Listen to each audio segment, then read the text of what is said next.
Hey there, fellow wargamers. It's your man. It's the Sentinel from across the tabletop, and we're going to do a quick breakdown of a list because I've been invited to Twisted Dice's live stream, Thursday night's live stream with Darren over at Twisted Dice. So I wanted to run through a list that I'm going to take. I believe I'm going to be playing Orcs, not 100%, but if you want to go and check out the list matchups and who I'm playing, go to twisteddice.com. I've submitted my list. I think they're going to do a rundown of a matchup sort of comparison. And we're going to be on there tonight, so I'm going to do a quick video of the list I'm taking and say thanks very much to Darren for the invitation. It's a little bit of revenge. I need to get onto his Orkies because I think the last time I played him, his Orcs just absolutely annihilated me. So the Imperial Fist are going back for some revenge. So let's go through it then. We have a list here.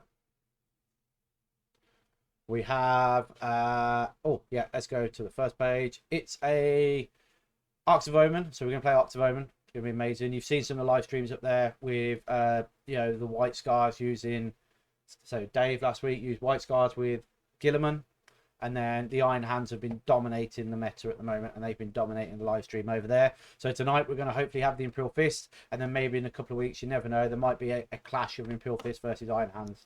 Hopefully, it could be fun that good. So it's a 2,000 point army. We start with 3 CP. It's an Arks of Omen, a detachment for the heavy support detachment part of it.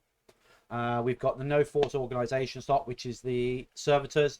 And every time I played without the Servitors, I just feel that I haven't got that unit in the backfield to press the button on the objective to screen that backfield out. So they are there just to be annoyance to the enemy. Really cheap unit just to throw on that back objective and hide it away all game and just do that little bit of screening in the corner.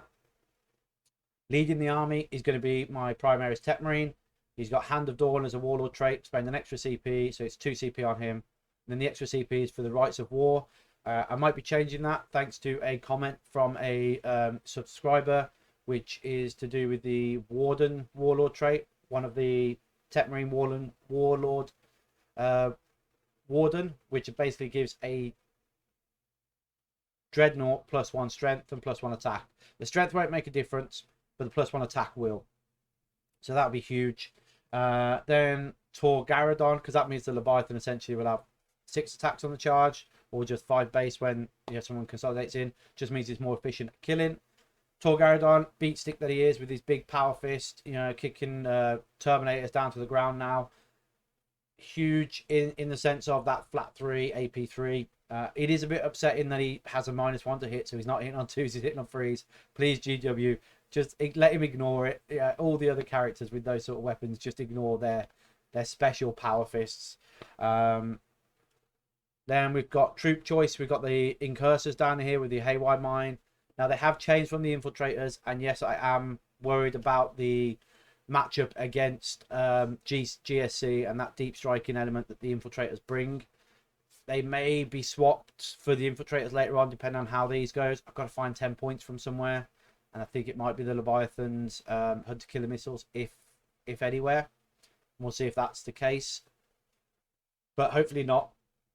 Hopefully this will be this is the sort of basic layout and the basic sort of step for the team tournament, so it's matchup specific, and I'm hoping I don't have to match up with the GSC. This list is slightly changed to what I would be taken to the international team tournament because I haven't got one of the models painted, and you don't want to live stream with one model not painted, especially at Twisted Dice. So one of my gladiators that's not painted is going to be dropped, and I'm going to put in some heavy eradicators. So it's almost like a trade swap anyway, just with some less shots. So yeah, the Incursors there. Tactical Marines, again, this will be the second time using them. It is a Sergeant with a Thunderhammer, and he's got a Combi Melter as well, plus the Multi-Melter heavy weapon for free in that. We've got the Leviathan, as I mentioned. It is a cost CP because it's a special dreadnought from way back in 30k. Excuse me. And then we have the nipple guns on that for the Volkites, Culverins, and then the storm cannon array with the Leviathan siege drill with the melter gun inside. Amazing model, amazing point on the board. He's done so well in the last couple of games. He doesn't do well against orcs, especially the beast snaggers, being T7. They're all strength 7 with the wire charging and AP1, so he does fall to orcs. But you never know, tonight might be different. You know, you might just kill all the orcs that charge him. 2 scout units again for the secondaries, because they're incredible units for doing secondaries for behind enemy line. I've given them camo cloaks now because I realised you could for free. So essentially all my scouts got camo cloaks. So get them in cover as soon as possible, and then they're really, really hard to kill. We've got Thunderhammer and Combi Melter on the Sergeants, and the Heavy Bolter and a Missile Launcher in the other squad. So that's them. This squad this army has 3 units of suppressors. Because why not? When you got one, you might as well just have more.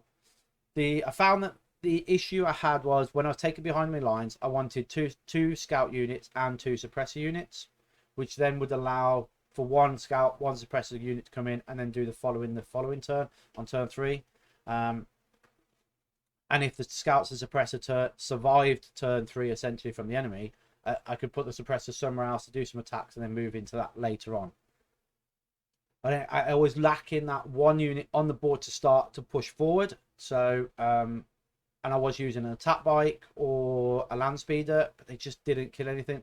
Attack bikes don't have the movement over the terrain because of the lack of fly keyword, and the land speeder was too expensive for 1 model that didn't punch hard enough. It could kill 1 or 2 models and that was it. Maybe hurt a vehicle by a little bit, but they were so swingy.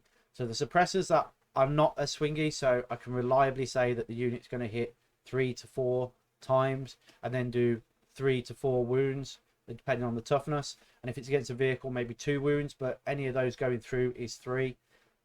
And I know the multi-melter had more potential, but it's more reliability. These suppressors are more reliable in their damage output than the assault cannon, Typhoon, land speeder, Typhoon and multi-melter.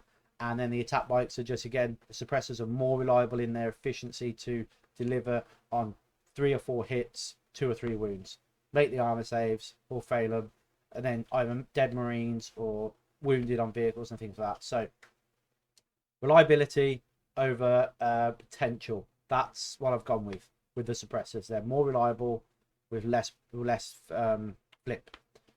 Heavy support, we've got a Devastator squad with 4 las cannons. I've mentioned when I went up against the Tyrannid army, the monster build, I didn't have enough strength 9 weapons to beat the T8. And the same with some of the others, like the big knights, I won't have the T8 knights. Again, the las cannons will benefit over the other gladiator platforms. And if someone decides to bring a Land Raider, Chaos Land Raider, which is T9, those las cannons are going to come into massive effect there. Okay, so that's 4 las cannons. The Sergeant has a Combi Melter Thunderhammer, because why not? Because they get it for free. And the Armored Cherub is free. I didn't realise that. I thought you had to pay for it, but no, that's free as well, which is amazing. You know, I think they could have costed that still at 5 points, as it's an extra model in the unit. That doesn't count to a model, but gives you that ability. And then the swap for the Gladiator Valiant, 180 points. It's the 4 Eradicators, heavy Eradicator, with heavy melter rifles. They should say heavy melter rifles. That only says melter rifles, but you know, so that's just a misprint on my behalf. But they're the heavy ones. And then we've got the Gladiator Reap. Again, that's like I said, it's a replacement for the Valiant. It's 8 shots with them doing the total obliteration. So on the flip side, it's the same amount of shots that the Valiant has on a same amount of wounds. So that 3, 6, 9, 12 wounds with the 4th one in there. So same amount of wounds. Toughness is 5. They are, you know, they die, and then as they start dying, they lose the amount of shots and the efficiency starts going, which is why I went with the Valiant, because of the T8 body over the T5 body. So then we've got the 2 Reapers, amazing little platforms. They've been put in the work in with 40 shots, which is insane. And then the Valiant there just to do the anti-shots, the anti-infantry, anti-tank shots. Oh, get my words out. With the 10-inch move, it means that I can put it in a position to hide on the board, push it out, then still have that 20. It's got a 34-inch threat range. And it's very effective at catching with that movement that heavy vehicle at the back quite nicely. And with the second one in the list for the team tournament, it can come on from reserve and do the job. And then I've got the Rapier carrier with the quad launcher. So essentially it's a cheaper version of the Thunderfire cannon, but it hits on 3s and not 2s. I'm using it at the moment. I was running 2, now dropped it down to 1 and put the Devastator back in. It is there just for the Eldar matchup for the Swooping Hawks, and it's for the potential to go up against Guard and their mortar teams. We can be trading there then. Okay. And then the last bit I've got in the list in transport, as you probably expected from others, the drop pod's gone and the Razorback with the twin las cannon is in.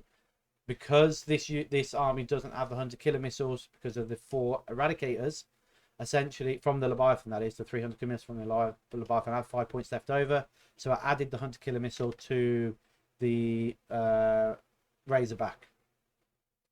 So it's got 100 killer missile, the Stormbolter, and then the twin las. Again, it's a threat you have to deal with. It's something you cannot ignore unless you're playing a horde army. You've got like a million bodies. You don't have to worry about 2 las cannon shots. But it's, again, you just can't ignore these 2 las cannon shots. It will come into its own and be effective. It's fast. It can deliver a set of troops to where it needs to be. It's a T7, 10 wounds, so it's a little bit harder to kill than the drop pod. And it's really, really cool. I like it. So that's in the list. That's the list. Hope you enjoyed that. So battle plans for tonight. So battle plan for tonight is to take behind enemy lines. Depending on models, it's probably going to be no prisoners. Because it's orcs. I'll take no prisoners against orcs if they've got loads of orcs, or bring it down if they've got the vehicles. And then Codex Warfare. That's the sort of 3 secondaries. It should be streamed at around 7 o'clock tonight, so 7 p.m. UK GMT, local UK timing.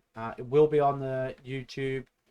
I believe it's on the Twisted Dice YouTube page and website, so go and check all that out. I'll put a link in my comment section for the YouTube and the list. I'll put the list there, a link to Twisted Dice so you can see it, and come and check it out. Come and join in, come and show your support for the great Imperial Fists, and hopefully I'll catch you there.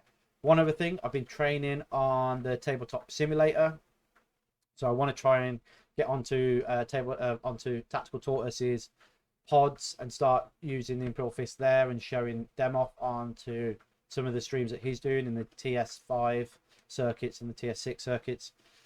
Really looking forward to possibly taking part in one of their tournaments on the tabletop simulator. It did take me a good couple of hours to work out all the mechanics of the physics in the game, and there are still things I'm getting wrong, but hopefully over time I'll start nailing that. And there's even a potential to record with the setup I've got at the moment, one of the matches and one of the games. So I'm going to play around with it. It's going to be an interesting sort of thing. It's great for training, and hopefully Trevi over there at Tactical Tortoise is going to make a fantastic leap forward with the tournament circuits that he's putting on over there. I'll leave it there. Thanks for tuning in. Drop us a comment, a like, a share at the bottom. Tell us what you think about the list, what you're changing. I'm having some great support and some great information back from the community. Things that they're trying out are working. Some of the Warlord traits that you're trying out there, relics and stratagems.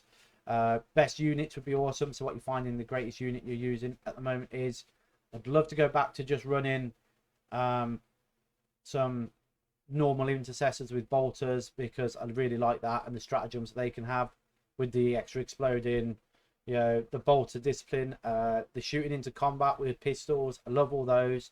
They're just too expensive at the moment CP wise, and they don't actually efficiently kill anything. So it's on to Gladiator Reapers. Check you all out later. Take care and bye bye.